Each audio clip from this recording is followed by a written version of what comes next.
Hello and welcome along to the VMTV Rugby Pod. Jenny and Fiona here as always. And finally, we got there. We got the win last week. What a performance, Jenny. Smiles all round, but a great day in Cork, wasn't it? Oh, it was so good. I'm so delighted for the girls because, it's hard enough going out and getting a loss, but a loss to Six Nations, especially when some of them can be hefty enough. Last year was particularly tough. And just to see the performances kind of building, and then finally to get a win, smiles on the faces down in Cork. It was brilliant to see, and more of that, please. Fiona, I suppose the big thing, really, they dictated the tempo on the match throughout the game for all 80 minutes. Would that be fair? Absolutely, Stu. Even you can see that in the stats going into round 4, I suppose, of this, because Ireland are the quickest for the 0 to 3 ruck speed. I think they're on 62%, higher than England, higher than France. So they definitely were looking at that tempo throughout the game. You could see it, even getting to set piece. Everything was structured, get in nice and tight, get in quick. And I suppose they those 2 weeks to work on, and we spoke about that last week, that they have the ability. We knew it was there. We just needed to see that 80-minute performance. And boy, did we see it. Absolutely brilliant. We were up in studio. I wish I was down in Cork. I would have been hitting the town. Jenny, it all started out, 2 minutes in, Wales had a line-out maul. That was what we talked about all week. They peeled after Ireland stopped it, went off their feet, but Adele McMahon, tricky as I think Fiona calls her, was there ready to pilfer. But that just set the tone. Yeah, I think you can have, there's, in any given game, there's little shifts, but it was just a little catalyst to start the game off well and be like, right, we're up for this, we're well able for this, let's crack on from there. And there was loads of those. I think Wales were poor, but Ireland, you can only play against who you're playing against, and they did really well. They gave, Fiona spoke about, really good ruck speed there. The only way you're getting quick ruck speed is if you're making gain lines. And they were. There was really strong carries across the board.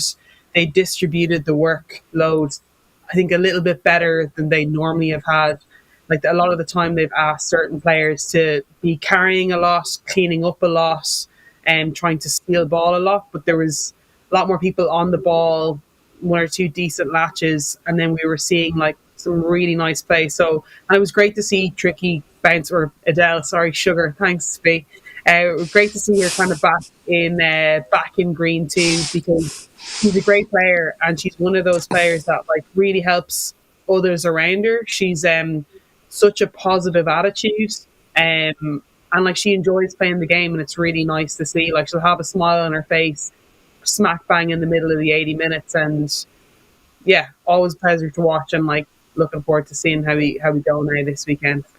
Fiona, it's interesting about Adele McMahon. Listened to you girls in studio last week saying she fully is team first. But there was a big responsibility there, because if she hadn't gone well, it would have been an interesting discussion, but she just smashed it out of the park. Absolutely, and in knowing Adele over the years as well, I think she plays her best rugby, even playing against her when she's slightly annoyed. You get after her in the ruck, and it's probably not a good thing to do. Some players, you can wind them up in a different way, but she is just superb. And since she's gone to the professional game over in England, she's kept that side of her. She's kept that one. She's kept that teamwork ethos. That's what made her captain, I suppose, and a choice for captain in the first place. Yes, she's super around the park. Probably hadn't been playing loads with injury in the last couple of years, but that just shows exactly what she's been doing behind the scenes, organising things. As a coach, it's the best thing you want from your player. And as you said, Stu, so much pressure on her. And as Jenny said, key moments. What about that line out where she jumped right across in front of the Welsh player to grab the ball in the air, no regard for her body. And I know if you're playing behind that, you look at that and you just want to row in, and you see those moments and they lift you up and up. So I think when we looked at the player of the game, and it was given to Aoife Wafer, absolutely the right choice, but definitely looking at Adele McMahon and what she brought in calming them, in getting that collective together, but also on the back of those 2 weeks that she had, I suppose, not feeling great in herself in playing a game and being dropped completely. But the coaching staff got it 100% right with her, because she came out absolutely firing, and she's just somebody, you know, you want in your team and providing those huge moments, and that's exactly what she did. And Jenny, it was I think all... as well- Sorry, go ahead. Yeah. I just think that, like, a lot of the time we speak about, like, certain senior players and leaders, like, setting the standards, and a lot of it alludes to what they do on the pitch. And, like, Adele has done all that. We've spoken about that. But also probably the attitude that she's had. Now, we're only speaking from an outside perspective, but just from what I know of Adele and how her teammates think of her, the reaction to getting dropped is, like, it sucks. It really sucks. But, like, taking the high ground and being like, okay, like, what can I do for my team now? How can I impact them and help them prepare for, you know, round 2 when she's dropped? And now that's like, okay, now she's like, okay, she worked really hard, got herself back in the mix, performed really well, so that other players can look to that and be like, okay, that's the standards. That's what I need to do. That's what expected. And that's what good looks like. Jenny, staying with you, it was all controlled from Dan O'Brien. We had a good discussion last week. You think how good she is, but it was so commanding, and would it be fair to say her best performance in a green jersey? 100%, I think so anyway. She looked confident, nice, calm and composed, and was a lot more clinical. Her passing was a little bit sharper too. Sometimes we were kind of seeing those kind of loop passes or skips that we didn't need. The ball didn't need to be skipped, or we didn't need to maybe spread it as wide. We wanted just to get hands through the ball. But it looked positive, and like and I think pretty happy with that performance. Again, we have to kind of look at being a fly half and a 9. It is easier to play well when you're getting forward momentum, and that's what a lot of the ball carriers did. Looking ahead to this weekend, it's going to be a much tougher task, and it's going to be tougher for the 10 as well. There's going to be a lot more pressure. She's going to have a lot less time, and you know, if you've got less time to make those decisions, and you've got probably bigger hits coming in. So when you make the decision that's maybe a little bit wrong, you could potentially get some ribs cracked as well. So it's a pressure cauldron, but that's what you kind of get. You're playing international rugby, and it's part of the fun. Fiona, just before we move on to England, no one's really spoke about her, and I was thinking about this. Linda Dewgang, I think she's been really good over the last couple of weeks. I don't know, with ball in hand, she seems to sort of be evading tacklers or getting the ball away quicker than normal. Has she always been a very good ball carrier, or do you see this a wee bit more smarter when she's going with it? Look, I personally see that she's definitely gained a lot in that area this year, be it the coach and setup changing a little thing in what she's doing. But she's certainly attacking that outside soft shoulder. We would have seen her a lot squarer in attack before, making ground, but probably really having to fight a lot more than she is now. It's her footwork. She has this beautiful step. When she sees the defenders right up on top of her, she's able to just take that step to the soft shoulder and get some yards after that. And, you know, I've spoken a lot about the scrum before, you know, and how I've definitely seen it improvement in that. So she's improved that area of the game, but she's also improved how she's attacked. I thought she was absolutely superb in the opening 2 games as well. We probably didn't talk about her enough. She's someone from Ireland, I suppose, point of view that probably has to stay in the pitch as long as you can keep her on the pitch, just because these girls that are coming in are fresh and new and getting into the system, whereas we know Linda is able to handle that scrummage in that international level. So they're getting 70 odd minutes out of her every game. I think last Six Nations she's probably had the most minutes than any other Irish player. So she's been absolutely flogged, but she's able to stay in the fight. Her footwork has been superb in attack, and she's making those big hits as well defensively. So and Chrissy Haney as well is someone who's improved as well in that area. So I think I suppose with Ireland, I was even looking at the ball carry. Sam Monaghan is highest carrier in the whole tournament, and she's missed a game. So it just shows how much they rely on her. And I suppose I think it's 44 carries we've seen her had in 2 games, which is massive, and it shows how important she is to the game. But I think definitely in that Wales game, we saw Christy, we saw Linda carrying the ball a little bit more than we had previously, but it's also getting the ball to them because they're getting over that gain line, and the speed, that 0-3 ruck, if you can get over the gain line with their big carries and move it, I think that's where we're finding the space out wide as well, Stu. Speaking of getting over the gain line, Aoife Wafer thinks she's the definition of it. But speaking of Dorothy Wall, yesterday I said, are you surprised of the trajectories being so quick? And I think I saw her maybe in an Interpro last summer or the year before against Ulster, and she ran the length of the pitch. And then Celtic Challenge, she did the same. But this is Test match rugby, to say the obvious, Six Nations. Jenny, she's only going to get better and better, which is not a scary thing, a brilliant thing. But she's just been immense. Oh yeah, and like going out of hell for leather. Like I think that the scrums again are looking good, and her pick and goes, like she gets, like you can pick up a fair. Her acceleration is pretty decent off the base of the scrum, and yeah, she's been great. But she's been unfortunate with some injuries last year, which we didn't see her feature in green more. So like we want her to stay fit, healthy, enjoying her rugby, and then pushing on from here. I think like the coaching staff and the structures that they've put in place only allow it for players like that to push themselves even further. And I think the competition that's there, particularly in the back row, it breeds more competitiveness. It pushes you a little bit. And again, like you're kind of setting standards, like 2 women's players, what is it? Match of the, best player of the game. You're having me go. I haven't had a coffee. No swear words, please. No swewer words. Yeah, Jenny, none this week, please. I've been like purely focused on like just don't curse. That's all that's written on my hand. No, so it's like it's great. Like you just keep on going with that, keep on pushing, and don't settle. Like you've had a good game, you're only as good as your last game. Keep driving on. She doesn't seem like the kind of person that sits on her laurels either. So you've got 2 player of the matches. That doesn't sound right. Does this player? You know what I mean? Anyway, I'm not speaking. You just crack on. Yeah, I'm clearly not speaking either, Steve. So great. Over to you, Fiona. Right, well, they've done the job against Wales. Bonus point win. Now it's off to Twickenham. 50,000. What are we saying? It's the second biggest crowd there's going to be. What an occasion. But where do you try and stop England as a coach, Fiona?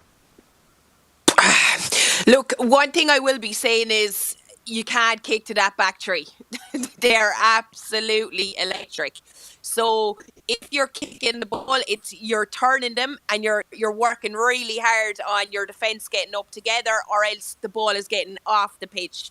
So I think Ireland's kicking game, and Dana is confident coming off the back of last week, but I think Ireland's kicking game is going to have to be absolutely at the top of its game in how they play it, because Ellie Kildone, I mean, they're absolutely electric back there. It's like Ellie Kildone, you've Abby Dow, Jess Breach, just so good and so clinical. So that's an area I think Ireland will have to tighten up a little bit. Wales probably last week weren't as good on their counter-attack, but we saw Ireland hold on to the ball. But then with England's defence, they're actually they're the highest percentage. I think they're up at 90% of completed tackles. So they're not missing tackles either. So with a team like that, you also don't want to be holding on to the ball for too long, because they'll turn you over and they're clinically in around that area. So it's actually a tricky one in how you plan the game. But I think Scott and the girls will be going out, I suppose, just looking at concentrating on their own game, looking at that kicking game. Yes, they will obviously have reviewed England and see where they can attack or see what they have to do defensively, but they're going to be under no illusion of this is performance based. England are a few years ahead of where Ireland are at the minute. That doesn't mean that they can't give them a good game. I suppose it's just England are so clinical, especially counter-attack and inside in that 22. So for Ireland, I think they're going to have to really nail down that line out. It has to be. Sam Monin missing this week is going to be huge. But Hannah O'Connor's well capable of coming in, and she was excellent in that first game against France as well. But just the nerves around the throws and everything. England are actually top of line-out steals. I think they're 9. So they are really good at getting 2-3 pods up, getting the movement around the players. Allcroft, they've some exceptional players in the line-out. Rosie Galligan, we saw her. So I think Ireland are going to have the same speed to set that they did against Wales, but nail that area and hold on to the ball and attack as much as they can. I know it's a simple game plan, but you certainly don't want to be coughing the ball up and giving it to England, especially on that counter-attack. Jenny, in the first 3 rounds, have you seen any so-called weaknesses of England or any areas you would go after? They give away a red card or a yellow card early in the game. I think that's probably one aspect where they probably want to tidy up as well in terms of penalty counts. In others, though, of course they have weaknesses. One of it being like their team changes a lot, but that also can be an advantage too. Everyone's remarkably fresh, and everyone knows that I've got minimal opportunity to put my hand up and get selection, so I will be going full out to make sure that I'm playing in the next game. I think it's we spoke about Ireland having maybe not too much consistency between 9, 10, 12 and 13, and that takes a while for that to gel and to get timings right and get in a bit of a sync. And I would say England, maybe to a certain extent, need that too. Now they've got a lot of experience with Mo Hunt starting as well. She can control the tempo. She has no problem organising the attack too. So you've got 2 generals essentially on the field. I'd be looking at, if I was Ireland, at probably attacking that midfield a little bit more. So staying away from the kind of that tight ruck. For instance, they're very good at getting in at breakdown, making it really messy and pouncing on any kind of spills or rubbish ball. And then, similar to Hayes, do not be kicking it short and giving that back 3 time to run onto it, because they are comfortable spreading the ball. They have a serious amount of pace, and they're well able to kind of pick apart players. They're smart. You'll see in I think Italy, the first game as well, they're looking at, some of your slower, maybe more powerful players that are maybe outside a position or staying on the wing and going hell for leather at those. Not a pretty position to be in as well. I know sometimes if you've got 65 minutes plus in the bank and you're playing in Twickenham, which is a big pitch, you can already taste your lungs. And when you see someone coming off the bench being fresh and wanting to be hey, look at me, you're oh crap. So it's a tricky one, but also it's there's not as pressure. It's playing in Twickenham is a bloody cool experience. Playing for your country is a bloody cool experience. You want to enjoy it and try and disrupt the party atmosphere as much as possible. This is not going to be in the Irish squad. You're you've got an opportunity to play for your country. Let's make it as messy as possible for the neighbours and see can we ruffle some feathers and go from there. And what do you think is his plans behind starting Aoife Dalton this time and not Enya Breen? A lot of pace. I think Dalton is probably one of the more pacier of the centres that we have. And then I think a lot of it was Enya was coming from injury, and it can be riskier having your subs player that has to cover a lot potentially not being able to give you 10, 20, 30 minutes. But Enya's now already proven that well able to last in those attritional games. I'm able to give you plenty of minutes and probably mixing up a little bit. I also think Aoife, when she's come on and when she started against France, she had a really strong game. She's very dynamic, is very comfortable in the contact, a lot of work rate, and is a real punchy player. She's also really good at scrambling. So if there's little bits of mishaps, say with the England offense or ball goes to ground, she is comfortable pouncing on it, and she can be a bit of a momentum changer for Ireland too. And that as well, Stu, I think, Aoife offers you that real crash 12 type of player. She's so good. And Jenny spoke about attack in the midfield, especially the centre pairing. I think she's someone that's going to absolutely explode onto lines that she's taken. And she's just exceptional in defence as well. But with the Enya situation, if you think about it and you look at the bench, I suppose Fowley isn't there. So if you've someone like Enya on the bench, Aoife probably just offers you that centre, I suppose, from the bench. She can come straight on, whereas Enya can offer you 10. So I think we might actually see Enya coming in at 10, and they're going to have a look at that. And also she can go into centre, and there's no issue with Enya going in full back as well. So she's that hybrid player that you talk about, kind of Frawley. You know, it's good to have on the bench, and then sometimes it might stop you if you're a coach thinking it's an easy for you to go, okay, if I have them on the bench, that's going to cover 3 different areas for me, rather than starting them. But yes, I'd say Enya as well has had her 2 games and probably working back from that injury also. And defensively, trying to stop Packer, Botterman. I'm going to stop there. There's so many others. But Ireland are a chop tackle team. So one low, one high sounds quite easy from a studio here, Jenny. Oh yeah, Stu, like super easy. I never made a tackle in my 10-year career either, so like it's they're going to have to be aggressive, they're going to have to be accurate, and they're just going to have to go out and do their job. So it's like hyper organized, everyone on the same page, and then knowing that like it's going to be gut busting, especially like at the first 10 minutes. You want to try and set the standard and be like, this isn't going to be an easy day at the office for the Red Roses. So yeah, accuracy is really important, and then being smart about like the breakdowns that you're entering. Even if you're chopping low and you're getting somebody to ground, oftentimes you shouldn't be going in there and trying to steal ball, particularly if they're like if we've lost a little bit of ground as well.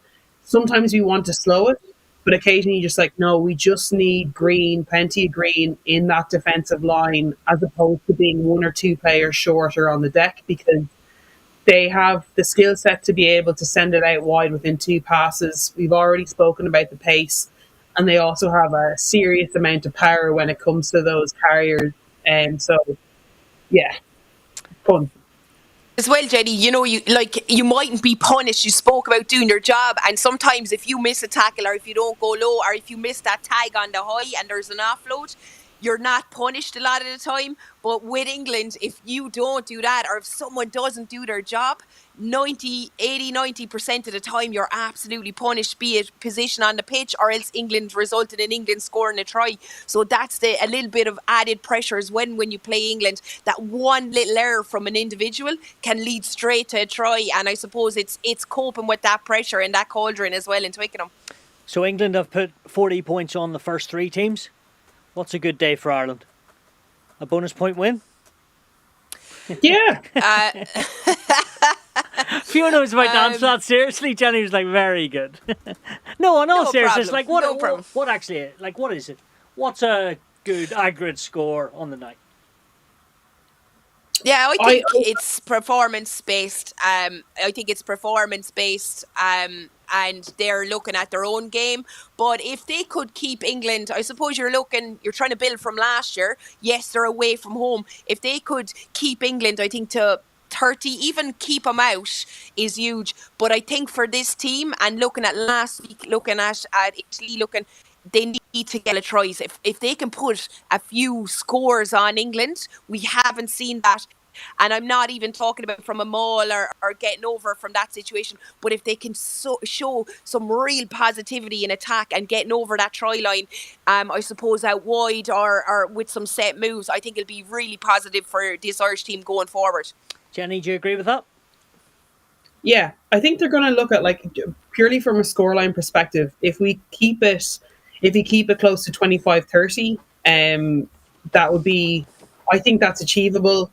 But I would love to see them get, like, cross the whitewash a little bit, and I don't mean a penalty whitewash or I'd like to see them putting something together, and then as well as that, on an individual basis, like having that little bit of calmness as well when we do have the ball in hand. So not being silly when we have possession, being as wise as possible, like managing the game, and not letting the occasion get to us too much. I know it's like playing in Twickenham is, I mentioned already, it's unreal, and the atmosphere there is second to none. I don't think I've played in a place where you kind of like in the middle of the pitch, you're kind of like, okay, well, I should look around a little bit because it's pretty cool and I mightn't be back here. Like enjoy the occasion and then like look firmly ahead of being like, okay, we want to try and get some gain line. We want to make sure that we're accurate with our tackles and the work rate. Just keep that work rate up. I think if they leave London within 25, 30 points and they manage to get a score or two on the boards, of keeping injuries and stuff out and players like doing their job well, it's not going to be, they should be pretty happy with it. Well, we'll see what happens. Moving on, the other game on Saturday, what a game it's actually going to be and turning out to be for that third position, which is vital, in Parma, Italy v Scotland. I think after weekend one, we thought, Scotland would easily maybe beat Italy, or certainly beat them, I would have thought, Fiona. But has that changed over the last couple of weeks for you? Yeah, look, I suppose when we saw them in the first round, we were just excited with how they attack. Even talking about me and Stu were doing it, and we were talking about Grant, and she struggled to retain her place this week. She's on the bench, I think. So with this Scotland team, I think in attack, they're really, really good. And we've Nielsen. She's superb in how she's controlling the game. But I suppose as it's gone on, teams are actually attacking her channel as well. And I think she's up on one of the highest missed tackles as well in the tournament for a player after Madia officially. So she's someone that they're really going after. Teams are going after down their channel. So I think it's more defensively. I suppose we haven't seen it progressed. They started well, but it hasn't. With Ireland, we saw them getting better and better each game, defensive wise. But with Scotland, they have the ability to attack. But I just think defensively, they've leaked a couple of tries now that they themselves would be disappointed. But on the other side of things, they have the ability to have a huge performance, and they will not fear going into this match as well, because it's going to be huge for them, and their X-Factor players are really standing up. And look, I have to say as well, I read during the week, I think Emma Weasel, who's been absolutely outstanding, I think her mum passed away the other day, so it's very sad. I don't think she's on the squad for the game, but she's someone that's a real leader for them, and sending condolences her way. But this team have that collective togetherness that Ireland have this season. You can see they want to be there for each other. There's just something special brewing in that group. And I think for them to finish top three, they were looking to get a big scalp in one of the top two, but they'll be certainly hoping to retain their place up there. Jenny, beating Wales, first time in Cardiff in 20 years, round one. Rachel Malcolm was pretty buzzing, and rightly so. If they don't beat Italy, it'll just be like another normal to poor championship for Scotland. Would that be correct in your eyes? Yeah, I think so. I think they've got certain expectations about what they want to hit as well. And if they don't beat Italy away from home, they're going to have underperformed yet again. They're a team that are more than capable of doing well. We've seen like flashes of some really good stuff last Six Nations, and again this Six Nations. With ball in hand, lovely to watch. Just a little bit leaky, as V mentioned there. So this is kind of like, are you going to have success or not? Like, lay down the marker. This is probably a big one for them. They need to win this in order to cement themselves as a team on the up, as opposed to still being relatively stagnant, showing all signs of doing when it matters, not getting the results. I think Italy have had some like mixed bag performances again, like a really good away win against Ireland the other week. But I think that Scotland have the edge here and should be kind of really wanting to drive on at the weekend. Fiona, last one on that. I suppose for Italy, with Dink on the wing, it gives them some hope. Like, she was at it again in Paris. She's just class, like. She's a class act, and she can just strike at any time. You know, when Italy looked tired towards the end of the game, probably France produced their best performance so far, especially in that first half. They were really good. But she is just something special. I mean, her running meters, her ability to get through the tackle, her footwork, her evasion. So when you have someone, you know, I spoke about the English back three, but Dinka in particular is someone who's making her way to be, I suppose, looking out for that player of the tournament as well, because you look at teams and we know England are dominant, we know France are dominant, but it's these other nations that the players are putting their hand up, and, you know, when there's adversity and things are going against them, she's someone that just has the ability to spark that absolute piece of magic, and it's just brilliant to watch her. And her work in the backfield is really good as well. Her positioning defensively, you know, you speak about her in tack. I think how she positions herself, the tackle she makes, yes, not very, very dominant tackles, but she gets her job done and she's up in the line always. So she's just someone, I suppose, I've always been talking about Rigoni and how much I love watching her for Italy and what she brings and her savviness. But definitely this tournament, Dinka has pushed her aside, and she's the one, when I'm watching that backfield play or looking at what Italy are doing, she's someone that I'm waiting. Please get her the ball, get her onto the ball. I want to see what she can do. She certainly has that about her. The final game of the weekend, Sunday afternoon in Cardiff, France v Wales. Any response at all, Jenny, for Wales? Yeah, like, the thing is, they started off the championship relatively well against Scotland, and then, like, I rewatched the Ireland-Welsh game, and, like, defence-wise, poor work rate from a lot of players was really unimpressive. I don't know, like, maybe the fact that they're at home is going to be good, but, like, if I'm France, I'm kind of looking at that and, like, okay, like, we're obviously gunning for the win, but by how much? Wales should be super frustrated, not even frustrated at the Ireland game, but just, like, they deserve that loss. Like, Ireland played much better than them. They didn't show up. Is it going to be a case of something similar against France?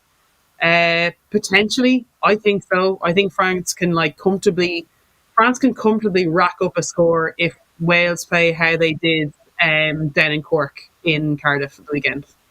Fiona, Calafui, Anna Day, the front row forwards with great skills in the back line. Just tremendous to go and see them at full flight. I'm shouting in studio when I'm covering it. I'm only wishing I was doing comms so I can explain how that was you back in the day, wasn't props. it? That's what you used to tell me. That was me, yeah, absolutely. They used to call me Ginger Messi for my kicking, and then Sonny Bill Hayes for the offloads. Jeez, two names, look at you. No, whatever, I was doing it. Or maybe that's what I call myself, I don't know. But look, I think the skill set they have, we saw it last week. I spoke before the game that, you know, they'd be disappointment in their involvement. You know, we talk about Linda and Chrissy and their carries. I didn't see enough of them in the opening two games. I knew they had the talent, the ability to break the gain line, but for some reason they weren't performing, they weren't getting on the ball. Maybe they were attacking the wrong type of space, too narrow, but we definitely saw what they could do in open field. And, you know, France have 100% scrum record in this tournament so far, so they're doing the business at scrum time, and then around the pitch having players like that constantly looking to get their hands free. They're just exceptional, really good for the 60 odd, I think it was about 65 and 55 they were on for. But both players really were like part of that France kind of performance. And I spoke about, you know, they lifted at a level, especially in the first half. And I thought it was them in particular, that front row, that second row, Medusa Fall, they were relying on her for a lot of ball carries. But we saw them come to life, and nothing better than a prop doing an offload. I tell you, it's a thing of beauty. And Jenny Sansu, been around a long time, Grand Slam winner herself. But Kaywa has come into the 10 role for Caroline Drouin, and she seems to be finding her feet. Yeah, she looks really comfortable enough. And then I think when you're slotting in any of those positions and you've got someone alongside you that has got plenty of caps, kind of knows the ropes a little bit, it makes the whole process a little bit easier to kind of sink into, essentially.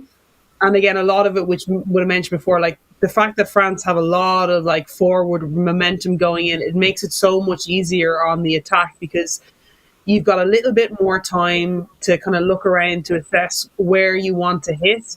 And also, you don't have to be making those decisions yourself all the time. You've got Sansu there to carry some of that potentially as well. And they do that really well. You'll see fullback at times kind of slot into that first receiver. Also, their centres are comfortable as well, kind of splitting that. If there's like a midfield like ruck, essentially, they'll go both sides and need to be wary of that. So, like, Wales are going to have to go back to the drawing board, look at themselves and be like, okay, last home game of the championship for them. Like, we need to be kind of ending on a high performance in place. Similar to probably what Ireland need to be kind of looking at, like, is it more performance-based for them this weekend, or are they looking to cause a big upset? But for France, I'd be kind of excited and being like, okay, this is the plan that we want to implement. Potentially not looking too far ahead of themselves, but getting something cemented in place for Le Crunch the following week. Yeah, well, before Le Crunch and before the weekend, it's predictions. You're glaring and ready to go. Fiona, first up, who's going to win 3 of the matches? Oh God, Stu, I hate going against my own, but I can't say Ireland. Joe Malloy gives me stick. He says I always pick my own. But you got it right last week. Joe, you got it right. Yeah, I got all 3 right. Jenny didn't back her own. I always back my own. But anyway, you're right. I'm going to say England, Scotland, and France. And Jenny? Exact same. Yeah. Girls, it's been great. And everyone, thanks for listening. Don't forget to tune in. Twickenham at the weekend. It's going to be good. Ireland against England. Make sure to join us.